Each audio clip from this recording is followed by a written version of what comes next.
Fala comigo! Israel Silva por aqui.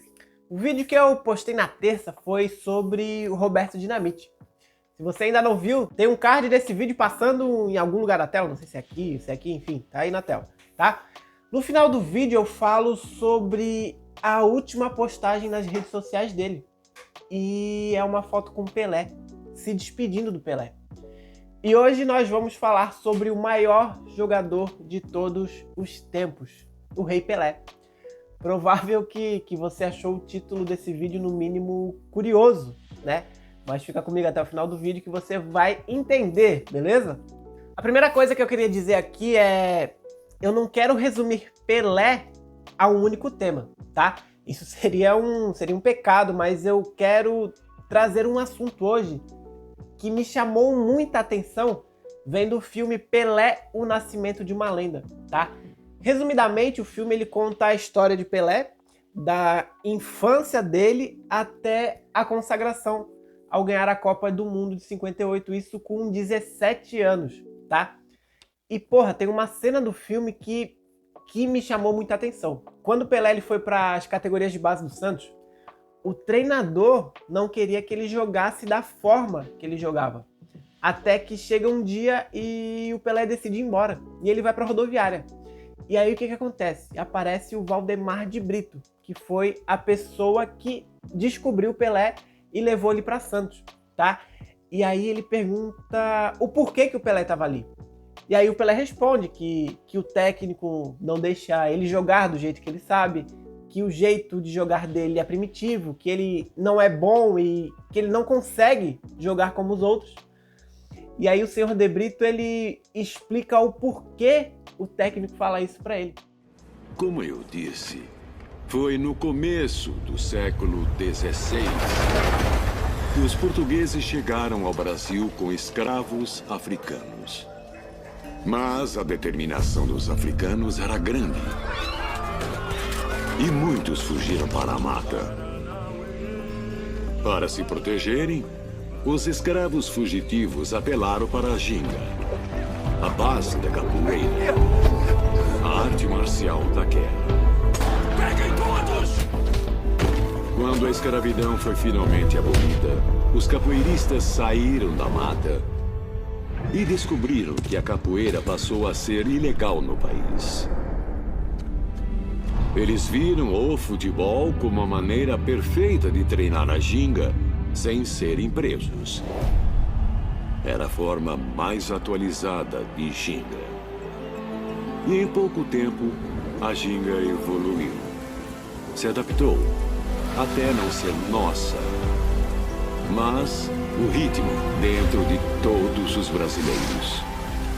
Mas na Copa Mundial de 50, muitos acharam que o nosso estilo de ginga foi o culpado pela derrota e passaram a repudiar tudo que era ligado à nossa herança africana.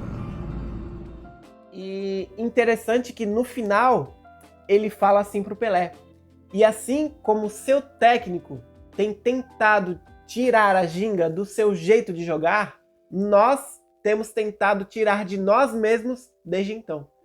E na cena seguinte do filme, o Pelé ele vai pro jogo, eles estão perdendo de 3-0, se eu não me engano, e ele usa toda a ginga dele e faz um gol de bicicleta. E aí o que acontece? O técnico chama ele com um tom ríspido, duro, perguntando o que ele tinha feito. E aí o Pelé vai até o técnico, pede desculpas pro técnico, mas aí o técnico se aproxima dele e fala no ouvido assim: ô Pelé, isso aí que tu fez, faz de novo. Ou seja, eu repudio a sua história, as suas características, de onde você veio, quem você é, mas eu te aceito somente por conta do resultado que você causa. Então, imagina você não ser considerado bom simplesmente por algo que você não tem controle, por algo que nasce com você, por algo que é seu, é uma característica sua. Só que, ao mesmo tempo, esse algo faz de você o melhor de todos os tempos. É, no mínimo, contraditório, né? E um questionamento que eu faço é, quando você ouve o nome Pelé, qual é a primeira coisa que vem à sua mente? A cor do Pelé? ou o fato dele ser o maior jogador de todos os tempos? Nesse caso, a pessoa sobrepõe a cor? Porque o Rei Pelé, ele se tornou rei a partir de um momento importantíssimo na vida dele. E que momento é esse? A partir do momento em que o Valdemar de Brito o reconhece como Pelé, e não simplesmente como um garoto negro do interior de São Paulo. E já que a gente está falando sobre rei, eu quero relacionar essa história, esse fato, com literalmente a realeza, tá? Dia 8 de dezembro, se eu não me engano, foi lançada uma série na Netflix que explora o relacionamento entre o Duque e a Duquesa de Sussex, o príncipe Harry e a esposa dele, Meghan. E eles fazem duras críticas à realeza britânica e ao tratamento dado a Meghan pela mídia. A Meghan, ela é mestiça, ou seja, a mãe dela é negra e o pai é branco. E esse fator fez ela sofrer absurdos ataques racistas pela internet, pela mídia local e pela própria realeza britânica. E isso quase literalmente acabou com a vida dos dois, tá? Isso levou ela a ter uma grande depressão, causou um aborto espontâneo e também fez ela pensar em se matar por diversas vezes. Isso tudo pelo fato de um grupo de pessoas achar que ela não deveria ocupar o lugar que ela ocupava. Só que não era porque ela não tinha qualidades e requisitos o suficiente para ocupar tal posição, mas sim por quem ela era, pelas características dela, pela herança africana dela.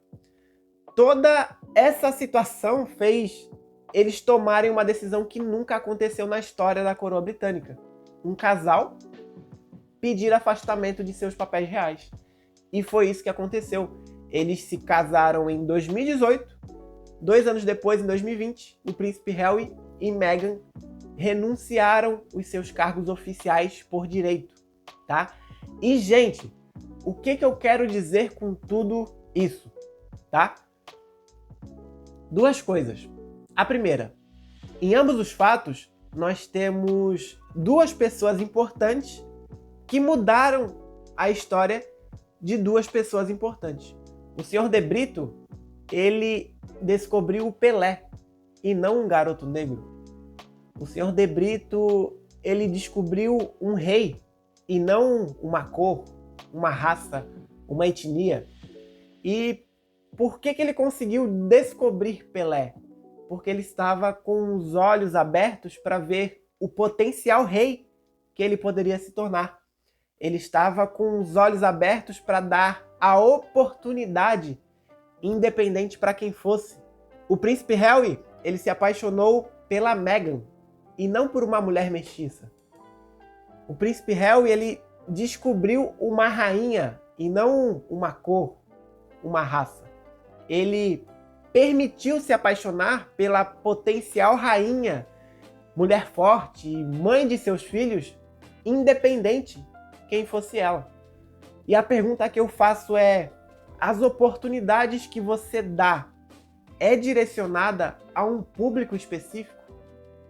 Quantos Pelés deixaram de existir porque você não quis estender a mão, mesmo sabendo o possível potencial deles? Quantas Meghans você mantém invisíveis porque você não aceita as características, os traços, a ancestralidade que elas possuem? A segunda coisa que eu quero levantar aqui, todos nós temos, ou pelo menos deveríamos ter, um lugar de rei e rainha na sociedade.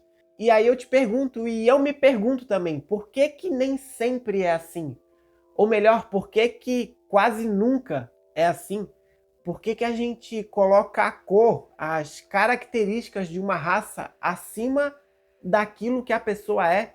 Por que o rei, sendo negro, tem que fazer o extraordinário para ser considerado rei numa sociedade? Porque, para mim, assim que Pelé era, extraordinário. Se Pelé não fosse esse ser irreal, será que você trataríamos ele como rei?